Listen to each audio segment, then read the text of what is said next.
So, good afternoon, students, and we are going to start chapter 1 or unit 1. The first bit is contribution of Indian schools of philosophy, under which there are five subcategories, and those are Sankhya philosophy, Yoga philosophy, Vedanta philosophy, Buddhism, Jainism. And let's start with Sankhya philosophy today.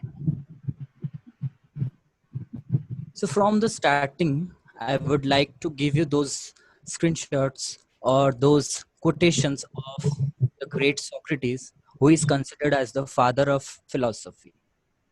To reply the question that who are philosophers, Socrates once replied that philosophers are the lovers of the vision of truth. Hence, we can say that philosophers are the lovers of searching of truth. I mean, they search for the truth. Means the person or any person who is in search of the real truth are called as philosophers. So, we'll move on to the next slide, the background of philosophy. And you all know that etymologically, the word philosophy has been derived from the two Greek words, that is, philos means love, and Sophia means wisdom. So, philosophy means love of wisdom.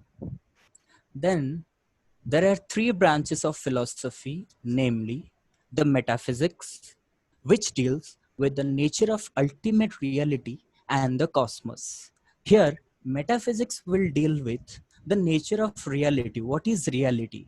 Why this cosmos or the universe exists? What is the nature of the universe?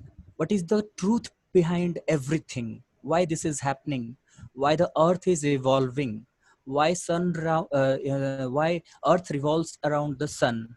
Like this, these are the questions which the any person or any philosopher wants to know. And then comes the epistemology. Epistemology deals with the real knowledge. There are many kinds of knowledge, like we have authoritative knowledge, we have the scientific knowledge. So which are really true according to the philosophy? I mean, there are different kind of philosophy which believe different kind of knowledges. Like realism founds truth to be something different rather than the pragmatism. So epistemology is something which deals with the real knowledge. Then comes the axiology. Axiology deals with the nature of values. What are the values? What are the ethics? What are the aesthetics? So axiology is again divided into two parts, like ethics or the theory of morality, and aesthetic or the beauty and the nature of beauty. So coming to the Indian traditional philosophy,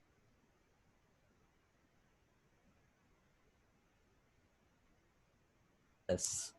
We have four kind of Vedas. Can anybody say what are the Vedas, four Vedas? Rigveda Yajurveda Atharvaveda Samaveda Very nice.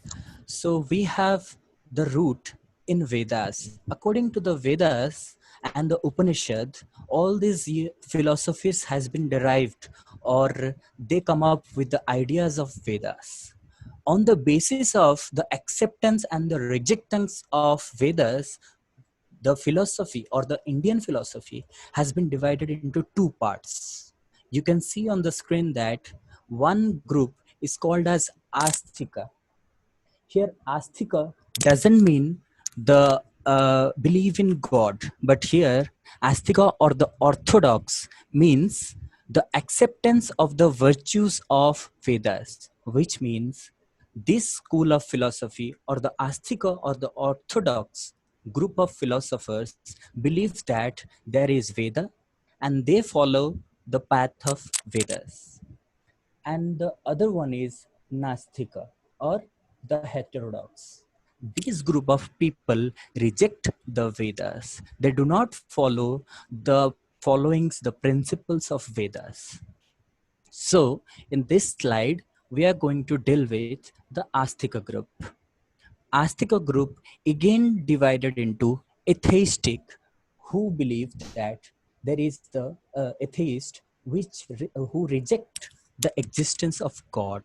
They believe that there is Veda, but they don't believe that there is God.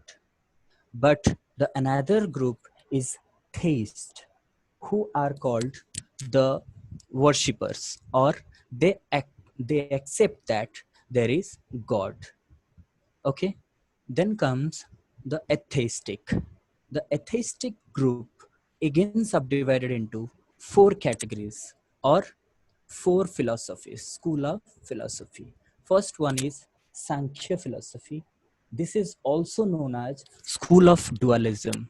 Students, please remember, or you can note down, that Sankhya philosophy is otherwise known as school of dualism.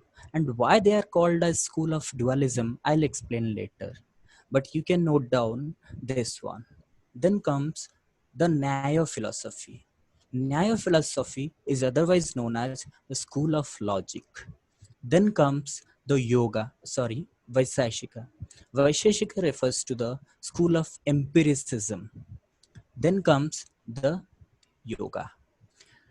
Now come to the theistic, or the worshippers.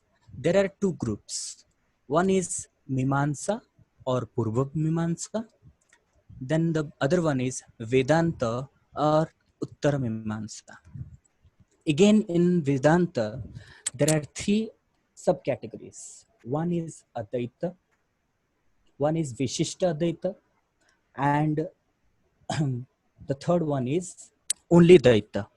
Advaita, Vishishta Advaita, and Dvaita.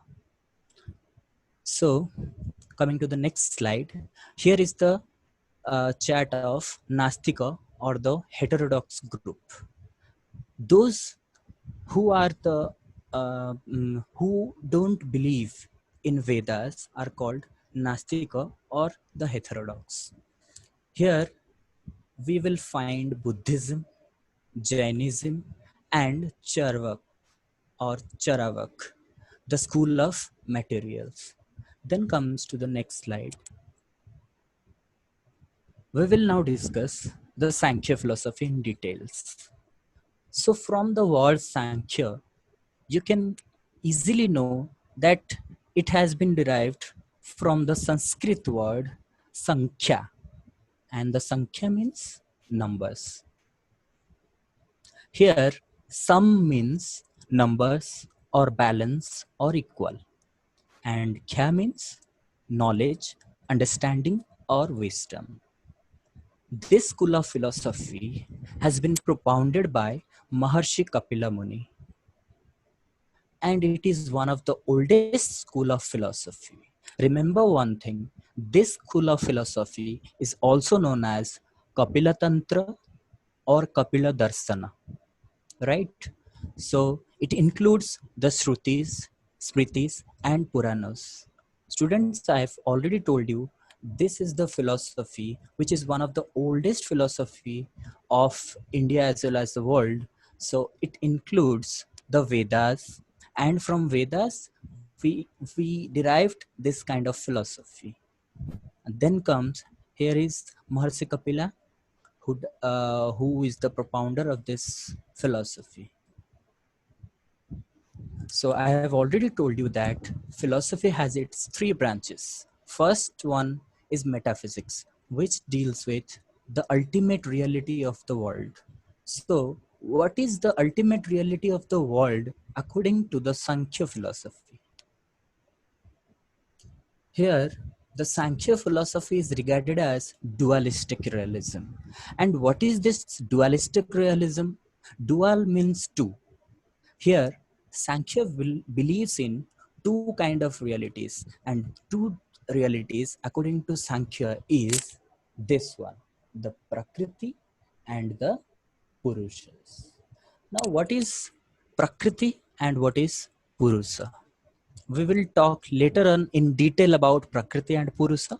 But first, just to make sure that Purusa and Prakriti are the parts and the real dualistic realism of metaphysics, I must say you that Purusha and Prakriti are the two components of the world.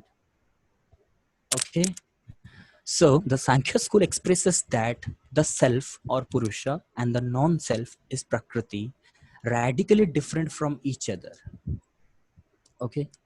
Here, to make you sure that what is Prakriti, let me explain you that all the physical events of the universe are considered to be the manifestation of the evolution of Prakriti or primal nature. That means whatever you are across or you find everywhere, whatever you find across your environment, within your environment is called Prakriti. Apart from the Purusha. Prakritis or Prakriti, the nature of Prakriti is quite materialistic.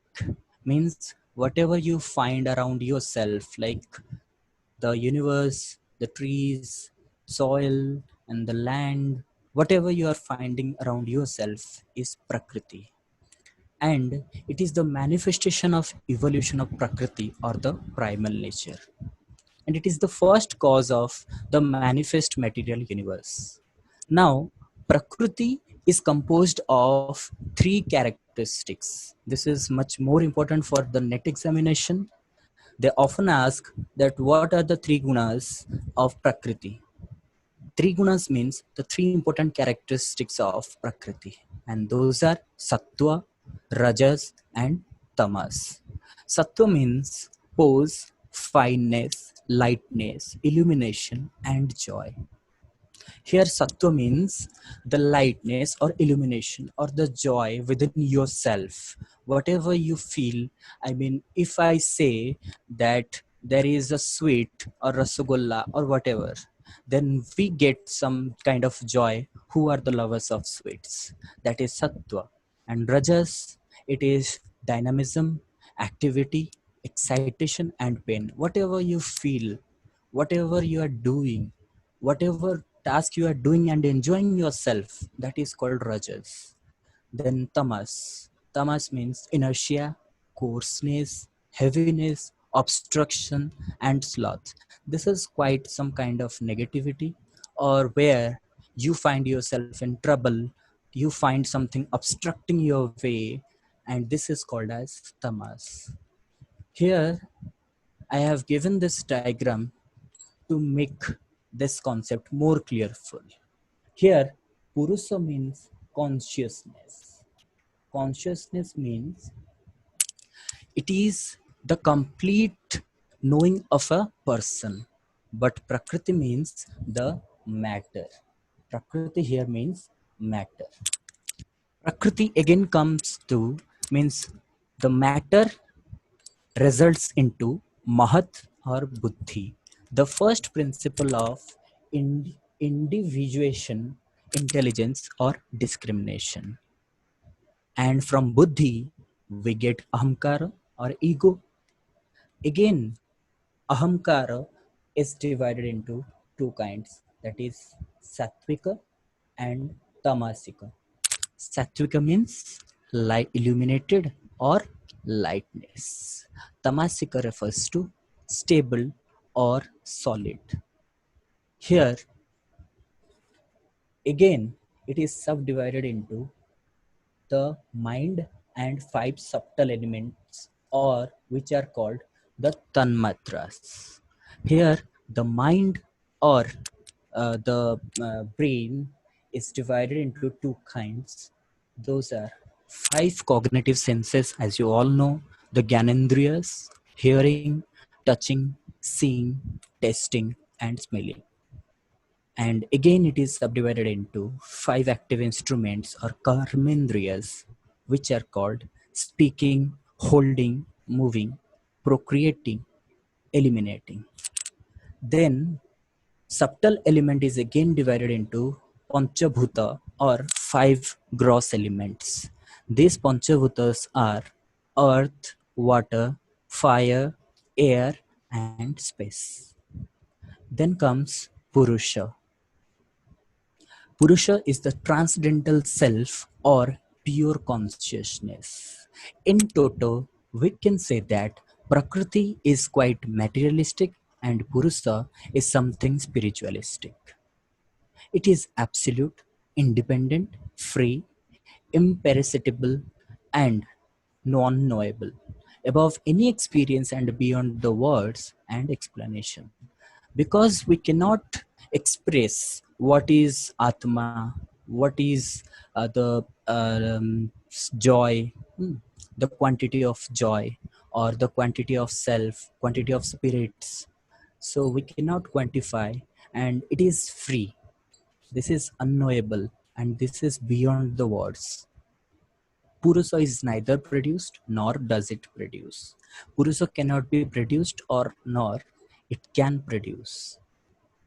Purusa or self is an eternal reality. Here, eternal means something spiritual. Eternal reality means spiritual reality. Then comes, it is beyond the space time continuum, change, and activity.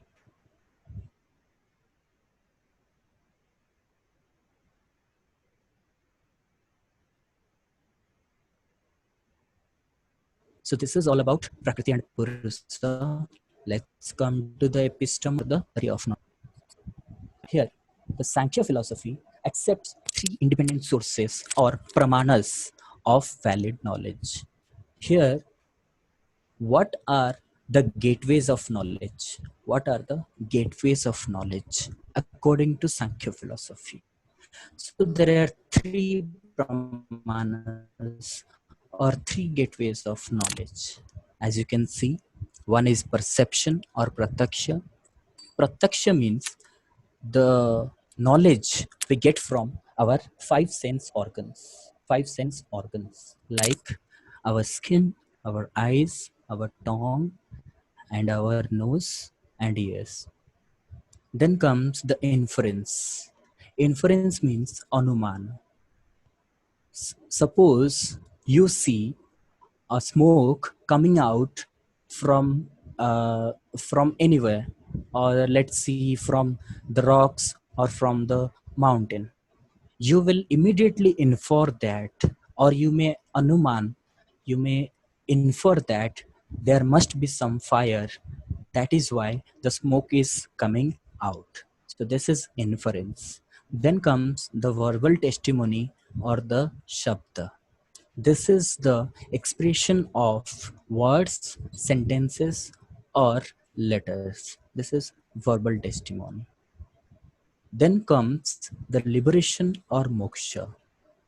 Students, as you know that philosophy always thrives to get the moksha or the salvation. What is the way to get liberation from the bondages or this world so that we can get the salvation or moksha?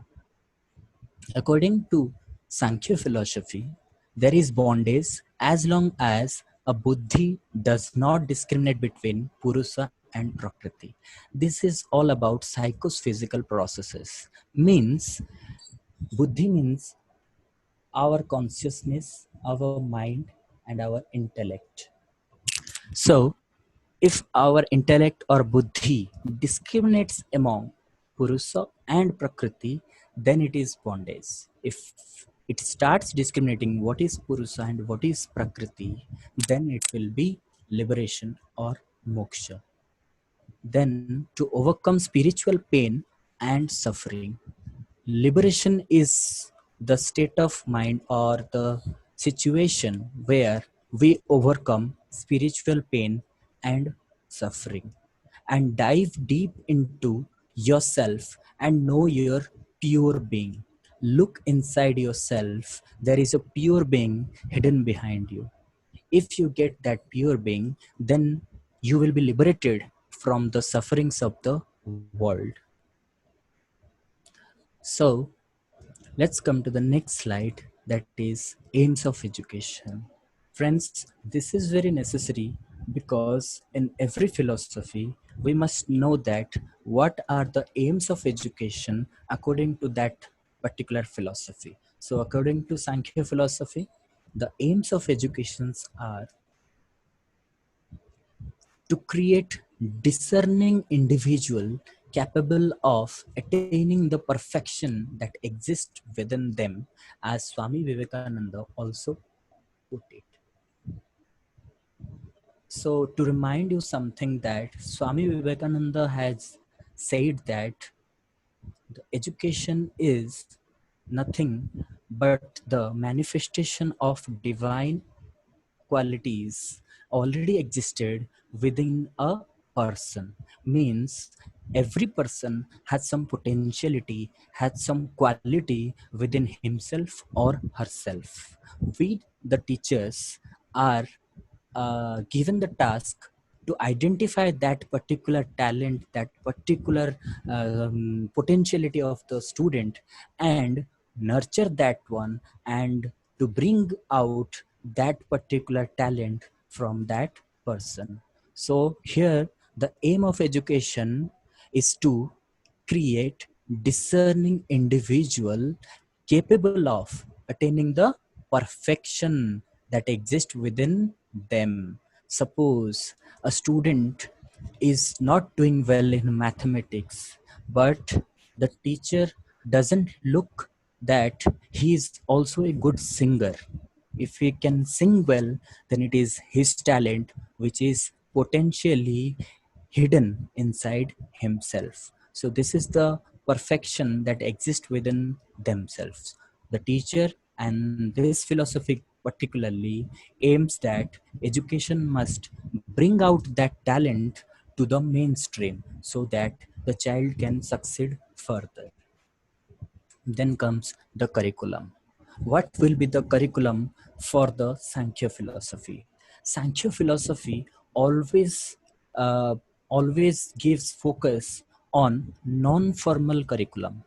Non-formal means there will be no formal curriculum which will guide the student, but the curriculum will involve the study of all kind of disciplines.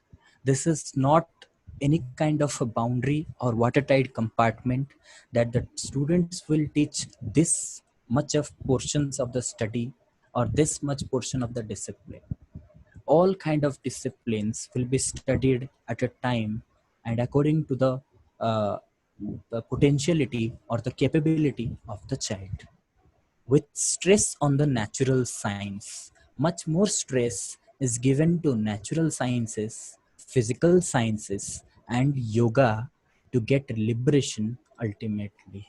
So, curriculum will include all kind of disciplines, but more focus will be given on natural sciences, physical sciences, and yoga. Then comes the method of learning. You must be thinking about why I have not written here like method of teaching, because you know that the method we are not teaching, the students are learning. So we must center the child as our learning point. The whole education system is children centered or child centered or the learner centered. That is why the method of learning for students. Experiential learning for the students with maximum involvement of the senses. Here, experiential learning means the child will always learn from the experiences that he or she had in her or his life. From their experiences or the day to day experiences, from that experience, the students will be given the task and they will be given the opportunities to excel in their studies. And the maximum involvement of the senses will be there. That means the five sense organs must be actively participated in the method of learning. Then comes the activity based learning. Sankhya philosophy always emphasized on activity based learning or psychomotor domain of the learner. Here, the students must do some kind of activity in order to do or in order to learn the particular concepts, like the projects, the practical work, etc., which enables them to develop the observation and logical reasoning. Then comes the discipline, which is most important for Indian philosophy. Discipline is the norms and the rules and regulations and the keep pacer or the or the gateway or the guide which propels them to go forward in their life. So discipline here, Sankhya philosophy has stressed in self discipline. So they consider that self discipline is the most followed discipline. Self discipline is the best discipline that a student can have. Then comes the role of the teacher. What is the role of a teacher according to Sankhya philosophy? Here, the teacher is to be a facilitator, guide, or an initiator of the development of the innate potentiality of the child. Here, the teacher won't teach according to his or her abilities. Let the students learn from their own potentiality, and the only task of the teacher is to facilitate the learning process and to guide them properly so that they can achieve whatever their potential will take them to an extent. Then, what are the role of learners? So here, learners are the center of a learning environment. So here, it follows that education must be individualized and child-centered.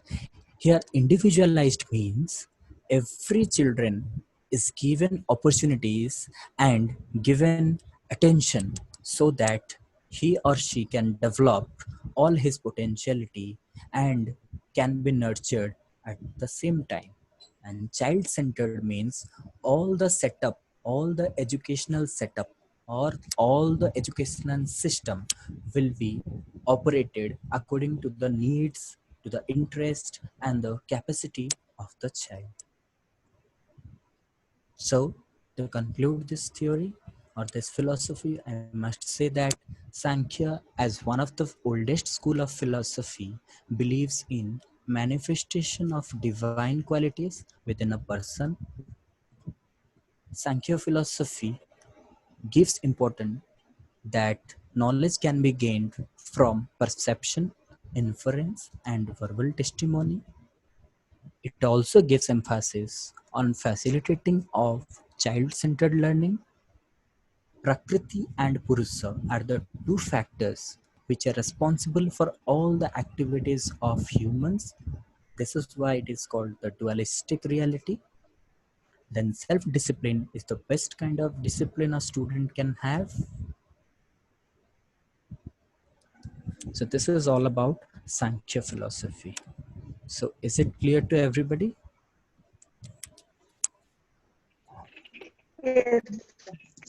Yes. So shall we start the MCQ?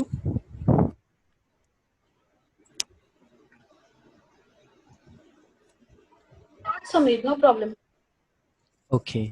They'll give their answers in the chat box, okay? Okay, okay, ma'am. Okay, ma'am.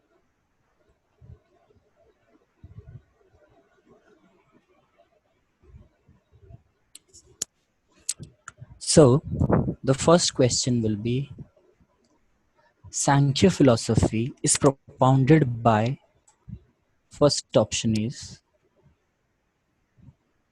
Patanjali, Gautam, Kapila, and Chaitanya. Give your answers. Yeah, Deepika, C, Kapila, Priti, C. Very good. The right answer is Kapila, Maharshi Kapila Muni. And one more thing that Kapila Muni is considered as the father of Indian philosophy. Okay, let's move on to the next question. In Sankhya, how many types of gunas or qualities or innate tendencies are there?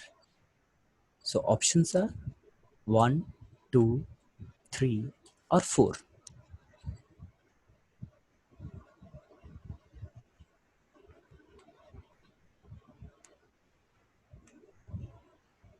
Yes, Deepika, 3, Preeti, 3.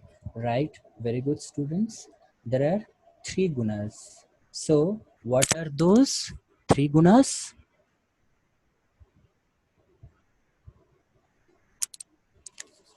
Answer, sir is asking. Please answer.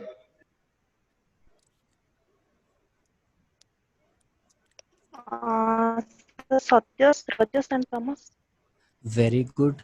Sattva, Raja, and Tamas. Then we will move on to the next question. Which one is not the epistemology of Sankhya philosophy? Which one is not the epistemology of Sankhya philosophy? Pratyaksha or direct sense perception, Purusa or pure consciousness, Anumana or inference, Sabda or verbal testimony.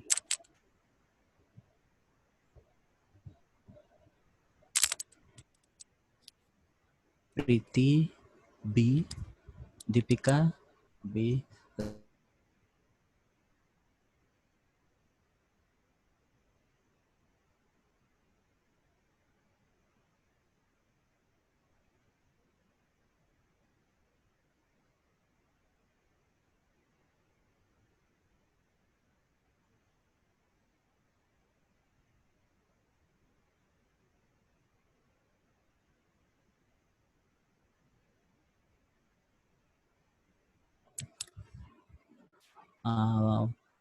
Preeti Goel, B, Deepika, B. Right answer. The teacher is a facilitator guide in the Sankhya philosophy. Moving on to the next question. Which type of education is important under Sankhya philosophy? Teacher-centered education, curriculum-centered education, activity-centered education, and child-centered education.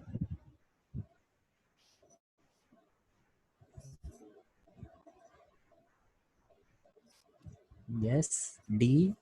Yes, the right answer is D. It is child-centered education. Then comes the next question. Which subject gives the importance under Sankhya philosophy? Or which subject is given the importance under Sankhya philosophy? Is it social science, physical science, biological science, or environmental science?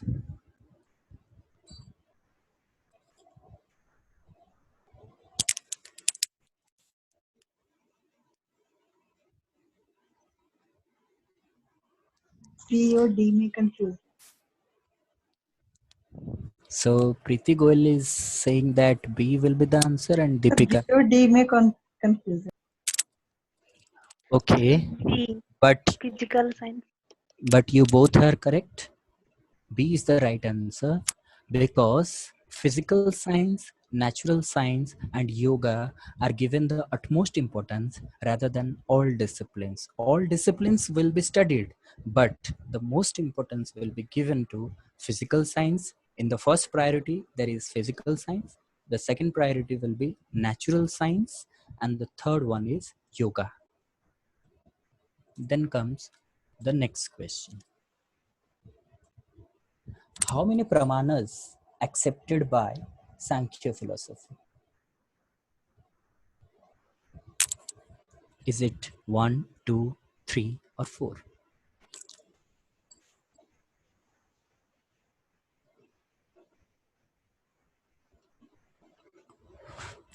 Yes, Priti and Deepika both are correct. There are 3 pramanas, and those are Pratyaksha, inference, Pratyaksha or perception, inference, and verbal testimony or Shabda. Then the 8th question is Sattva is one of the guna of Prakriti. So, what is the meaning of Sattva? It means activity, heaviness, lightness, or liberation.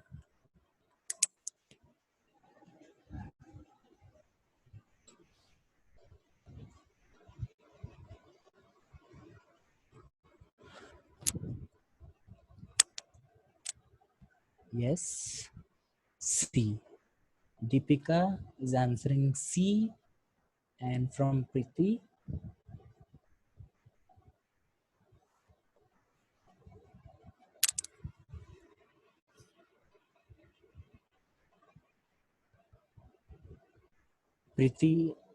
yes, Preeti is also having the option of C.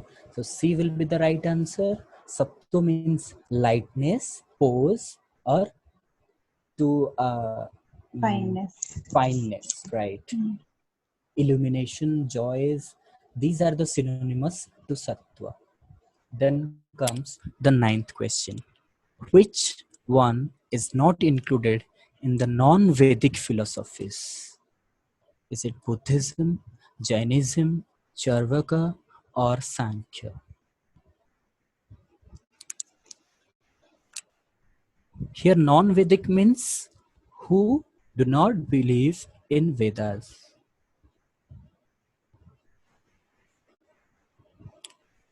Yes, Priti and Deepika both are correct. This is Sankhya philosophy. So the last question is, what are the models of reality of Sankhya philosophy? Is it dualistic, pragmatic, non-dualistic, non-pragmatic? Yes, Deepika and Preeti both are correct. It is dualistic in nature. And the dualistic reality means the Prakriti and Purusha. So is it clear to everybody? Any Yes, question? clear.